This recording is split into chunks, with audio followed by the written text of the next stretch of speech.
Hello my dear student, आज के इस वीडियो में हम आपके लाए हूँ class 10th board exam 2024 Hindi बहुविकल्पी प्रश्न। जी हाँ, जो गद्य पद्य के जो आपका 10 नंबर का आता है, कितने मार्क्स का 10 नंबर का आता है, वो वायरल प्रश्न लेकर यहाँ पर आया हूँ। 10 नंबर का जो हिंदी गद्य पद्य से बहुविकल्पी रचनाएं आपकी आती हैं, मैं वो वायरल आया हूँ, महत्वपूर्ण वायरल प्रश्न। जी हाँ, 2018, 19, 20, 22, 23 में लगातार जो बोर्ड में आ रही हैं, मैं वहीं यहाँ पर रचनाएं लेकर आया हूँ। यदि आप अच्छे से ये 20 रचनाएं तैयार कर लेते हो, मैं गारंटी के साथ कहता हूँ आपका जो 10 मार्क्स है, 10 मार्क्स आपका 100% कंप्लीट हो जाएगा। 100% पक्का बोर्ड में आएंगे। जी हाँ, वही प्रश्न बार बार जो आ रहे हैं वो तो आएंगे ही, मैं इसलिए यहाँ पर लेकर आया हूँ। तो वीडियो ध्यानपूर्वक अंत तक जरूर देखें। ये चैनल में पहली बार है तो चैनल को सब्सक्राइब जरूर कर लीजिए। देखिए पहली रचना क्या है। निम्नलिखित कथनों में से कोई एक कथन सही है, उसे पहचान कर लिखिए। जी हाँ, देखिए, ध्रुव स्वामिनी नाटक के लेखक डॉक्टर हरिराम वर्मा हैं। क्या भूलूं क्या याद करूं उपन्यास विधा की रचना है। किस विधा की रचना है? विधा की रचना, ठीक। गोदान के लेखक प्रेमचंद्र हैं। मित्रता निबंध के लेखक डॉक्टर राम श्याम सुंदर दास हैं। तो कौन है इसमें? तो इसमें है गोदान के लेखक कौन है? प्रेमचंद्र है। जी हाँ, ऑप्शन नंबर गा करेक्ट हो जाएगा। ठीक, अगला प्रश्न देख लीजिए। अगला प्रश्न कह रहा है, मुंशी प्रेमचंद द्वारा रचित निबंध है। मुंशी प्रेमचंद द्वारा रचित निबंध है। मर्यादा और हंस है, छाया और प्रभा है, सुधा और हंस है, सरस्वती है। तो कौन है मुंशी प्रेमचंद द्वारा रचित निबंध? तो ऑप्शन नंबर का करेक्ट हो जाएगा। मर्यादा और हंस प्रेमचंद द्वारा रचित निबंध है। ठीक, तो अच्छे से ध्यानपूर्वक देख लीजिए, समझ लीजिए और इन्हें तैयार कर लीजिए। देखिए अगला प्रश्न क्या है। कृत कंकाल के लेखक हैं जयशंकर प्रसाद हैं, मुंशी प्रेमचंद हैं, राजकुमार वर्मा है, मित्रसेन गुप्त हैं। कृत कंकाल के रचनाकार कौन है? जयशंकर प्रसाद है। ऑप्शन नंबर का करेक्ट है। ठीक, अगला प्रश्न देख लीजिए। अगला प्रश्न कह रहा है, रस मीमांसा के लेखक हैं। रस मीमांसा के लेखक हैं आचार्य रामचंद्र शुक्ल हैं, गुलाब राय हैं, भगवत स्वरूप उपाध्याय हैं, जयप्रकाश भारती हैं। तो रस मीमांसा के लेखक हैं आचार्य रामचंद्र शुक्ल। ऑप्शन नंबर का करेक्ट हो जाएगा। ठीक, अगला प्रश्न देख लीजिए। अगला प्रश्न कह रहा है कि उपन्यास भूले बिसरे चित्त के लेखक हैं। प्रेमचंद्र हैं, भगवती सरल वर्मा है, यशपाल हैं, वृंदालाल वर्मा है। तो भूले बिसरे चित्र के लेखक हैं कौन है? प्रेमचंद है। भगवती सरल उपाध्याय कौन है? भगवती सरल चरण उपाध्याय वर्मा है। भगवती चरण वर्मा। ऑप्शन नंबर खा करेक्ट हो जाएगा। अगला प्रश्न देख लीजिए। ऑप्शन नंबर 6, 20 ही अच्छे से आप इन्हें तैयार कर लेते हो, मैं गारंटी के साथ कहता हूँ आपका जो 20 मार्क 10 मार्क्स आता है वो कंप्लीट हो जाएगा। तो वीडियो ध्यानपूर्वक अंत तक देखिए। देखो, कलम के सिपाही के लेखक हैं। जी हाँ, कलम के सिपाही के लेखक हैं अमृता राय, गुलाब राय, मुंशी इंसान खां, वेदनाथ मिश्र। तो कलम के सिपाही के लेखक कौन है? अमृत राय। ऑप्शन नंबर का करेक्ट हो जाएगा। अगला प्रश्न देखिए। लहरों के राजहंस के लेखक का नाम है। लहरों के राजहंस का लेखक का नाम है मोहन राकेश प्रेमघन, गुलाब राय, रामधारी सिंह दिनकर। तो कौन है? तो मोहन राकेश हैं। लहरों के राजहंस के लेखक कौन है? मोहन राकेश है। ये बहुत ही इंपॉर्टेंट वायरल वाली है। ठीक, रचना तो अच्छे से तैयार कर लीजिए, समझ लीजिए। ठीक, अगला प्रश्न क्या? भगवत सरल उपाध्याय द्वारा रचित निबंध कौन सा है? भगवत सरल उपाध्याय ने किस निबंध का रचना की? ठूठाम, ठेले पर हिमालय, दृष्टिकोण, नदी के द्वीप। तो जो भगवत सरल उपाध्याय हैं तो ठूठाम नामक निबंध की रचना की। ठीक, अगला प्रश्न देख लीजिए।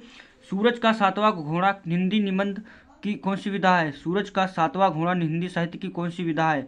निबंध है, उपन्यास है, डायरी है, कविता है। तो खा ऑप्शन नंबर खा हो जाएगा, उपन्यास। सूरज का सातवां घोड़ा क्या है? कि उपन्यास है। ठीक, अगला प्रश्न देख लीजिए। नीड़ का निर्माण फिर किस विधा की रचना है? जी हाँ, नीड़ का निर्माण किस विधा की रचना है? कहानी है, आत्मकथा है, उपन्यास है, निबंध है।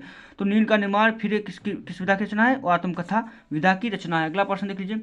साकेत महाकाव्य की रचना किसने की? साकेत महाकाव्य की रचना किसने की? मैथिलीशरण गुप्त ने, जयशंकर प्रसाद ने, हरिहोद ने, कबीरदास ने। तो साकेत महाकाव्य की रचना किसने की?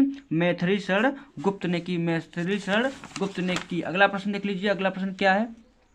मैं बहुत ही वायरल प्रश्न लेकर आया, अच्छे से तैयार कर लीजिए क्योंकि बोर्ड के बहुत ही कम समय बचे। ठीक, निम्न में से कौन से रीत काल की कलावधि है? तो आपको रिवीजन होगा तो बताइए इसमें कौन सी होगा, कमेंट में जरूर बताएं। निम्न में से रीत काल की कलावधि कौन सी? 1643 ईस्वी से 1843 ईस्वी तक, 1343 ईस्वी से 1643 ईस्वी तक, 1743 ईस्वी से 1300 ईस्वी तक, और 1843 ईस्वी से आप आज तक। तो कौन सा इसमें ऑप्शन नंबर का करेक्ट हो जाएगा? 1643 ईस्वी से 1843 ईस्वी तक। ठीक, ऑप्शन नंबर का इसमें करेक्ट हो जाएगा। ठीक, अगला प्रश्न देख लीजिए। रीत काल के वीरस के प्रसिद्ध कवि हैं। रीत काल के वीरस के प्रसिद्ध कवि हैं देव हैं, घनानंद हैं, भूषण हैं और बिहारी हैं। तो कौन है? भूषण है। ऑप्शन नंबर गा करेक्ट हो जाएगा। अगला प्रश्न देख लीजिए। अगला प्रश्न क्या है? छायावाद युग की प्रमुख प्रवृत्तियां कौन सी हैं? कुंठा और निराशा के स्वर, श्रृंगार और प्रेम वेदना, नारी के प्रति परिवर्तित दृष्टिकोण, रीत ग्रंथों के निर्माण। तो आप इसमें क्या हो जाएगा, छायायुद्ध की प्रमुख प्रवृत्तियां कौन सी हैं, छायावाद की प्रमुख प्रवृत्तियां हैं श्रृंगार और प्रेम वेदना, ठीक, छायावाद की प्रमुख प्रवृत्तियां, ठीक। अगला प्रश्न देख लीजिए, कश्मीर सुषमा के रचनाकार हैं, कश्मीर सुषमा के रचनाकार महादेवी वर्मा है, मलिक मोहम्मद जैशी है, श्रीधर पाठक है, सूर्यकांत त्रिपाठी निराला है।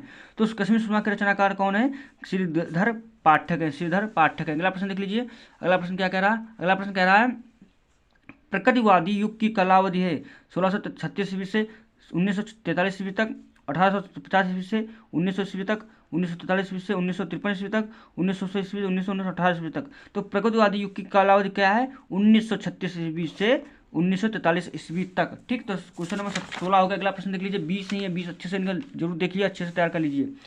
तार सप्तक के संपादक हैं सच्चिदानंद, हीरानंद वात्सल अगे, नरेंद्र शर्मा, भगवती भवानी प्रसाद मिश्र, केशव। तो तार सप्तक के संपादक कौन है, सच्चिदानंद, हीरानंद वात्सल अगे हैं, ठीक। अगला प्रश्न लीजिए, सुमित्रानंदन पंथ की रचना है, सुमित्रानंदन पंथ की रचना है ज्ञानदीप, युगवाणी, प्रेम वाटिका, छड़दा।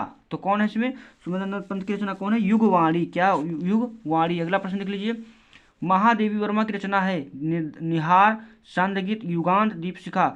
तो जो महादेवी वर्मा की रचना क्या है, युगांत, ऑप्शन नंबर ग करेक्ट होगा, ठीक। लास्ट और अंतिम प्रश्न देख लीजिए क्या है, अंतिम प्रश्न कह रहा है निम्नलिखित में से कौन सी प्रकृतिवादी युग की कवि है।